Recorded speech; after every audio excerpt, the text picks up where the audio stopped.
Hey everyone, Chelsea here from A Frugal Homestead. Today we are going to make chicken broth, homemade chicken broth. So I had a whole chicken that I cooked to make chicken noodle soup, and I had the bones and extra skin, cartilage, even meat that was left over. And I can just get rid of that, sure, but what I actually typically do anymore is make chicken broth with it. So I've put it all into my slow cooker here. You can see there's the wishbone, right? So just the bones and stuff are in here. They can be completely cooked, they can be partially cooked, they could be raw, it doesn't really matter. They're all in here. Now, if you don't use them right away, make sure that you refrigerate them. You can also freeze them until you're ready to actually make your broth. Some people like to make like a really big batch. I just use them as I get them. And you can do the same thing with just the chicken wings or the drumsticks or whatever that's left over after you've used your meat. So what I'm gonna do, I put them in this here crock pot, and I'm just gonna add water to it. And I'm gonna fill it all the way up. Okay? I want a lot of water because as it cooks, it's going to cook down. And so I will lose some of the broth. So I'm gonna add just a little bit more to it. All right, I'm just gonna fill it, like I said, all the way to the top. Now, I just put my bones and leftover fat and stuff in here. You can also add vegetables. If you have like scraps for onions and carrots and celery, you can add those in here and that's totally fine. There's nothing wrong with that. A lot of people will do that. I just don't. And that's mostly because I have the chicken, so I don't really care. But you definitely could do that and then add a little bit more flavor. So now all I'm gonna do is put the lid on top here, and I'm just gonna let this cook all day, literally. You can even let it cook all night. You just depends on how long you wanna cook it. The longer it cooks, the more the marrow in the bones will seep out and the more flavor that you're gonna get in your chicken broth. So, like I said, the longer it cooks, the better. You can, again, do this on the stovetop if you have a big stock pot. You could definitely do that all day just on the stovetop, cook it. I just like to do it in the crock pot because I can put this in the corner of my counter and just kind of forget about it. I can do it overnight without having to watch it or worry. It's just a really nice, make and forget type of thing. So, but again, you can do whatever works for you. You can also do it in the Instant Pot. I've seen a lot of people do that. But again, I feel like the flavor in the slow cooker it really seeps out and you get a lot of the good stuff. So I'm just gonna sit this on my counter for the next 12 hours or so, and then we'll come back and I'll show you what it looks like.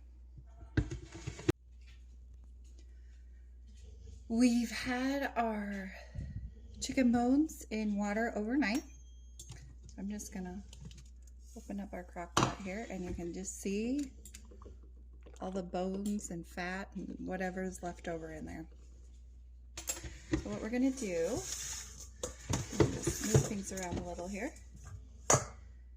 I have just a strainer here that I'm putting in a bowl.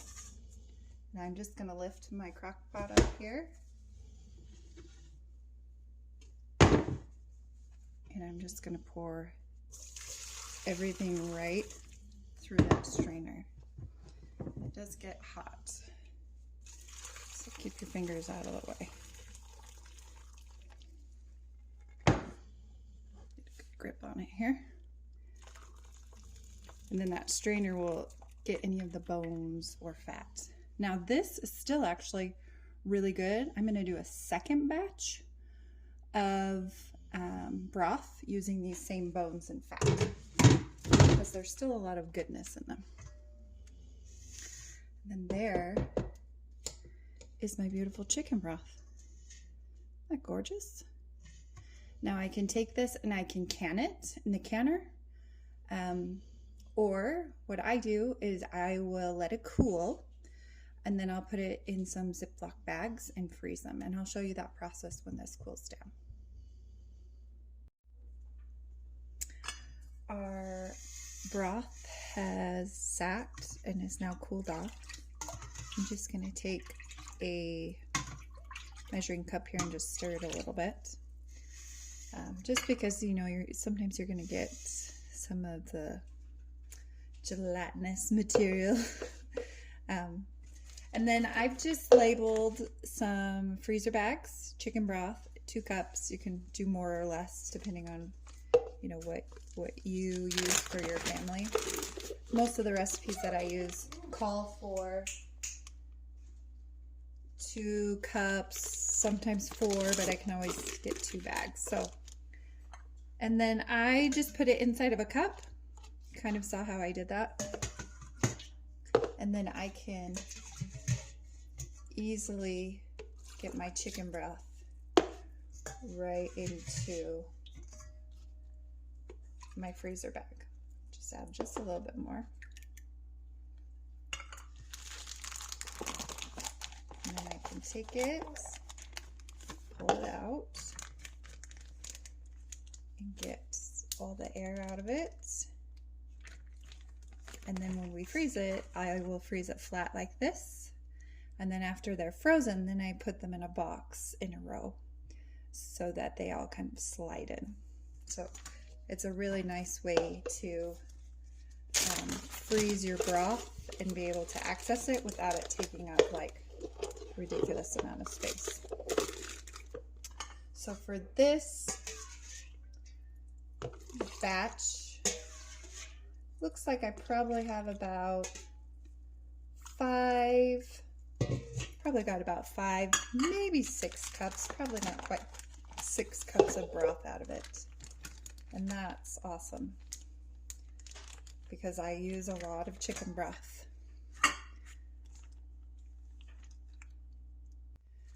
So I wanted to show you one of my frozen chicken broths. So here it is.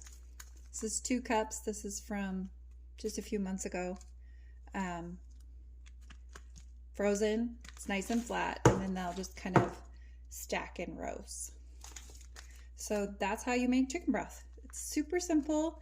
Like I said, you can usually get about 2 different batches. So this is my first batch. My second batch is in the crock pot still.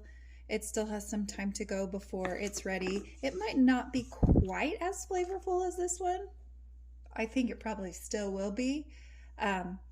So my guess is when I'm done here, I'll probably have, well, this one is about 5, maybe 6 cups. So I could have up to 12 cups of chicken broth that I made from 1 chicken carcass. So I feel like that is a pretty good deal. All right, I wanted to show you real fast kind of how I store my chicken broth. So there's also corn in here, and if I'm correct, back here I have homemade buttermilk as well. But you can just see the box here. Everything just kind of lines up and can just be stacked in a row.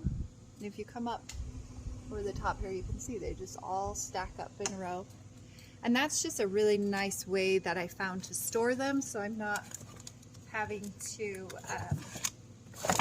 it feels like I'm not taking up quite as much space in my freezer.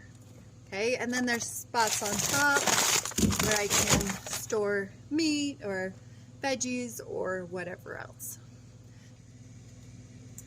I hope this tutorial helped. I hope that you will start making your own chicken stock from your leftover bones, and I hope you enjoy how delicious it is.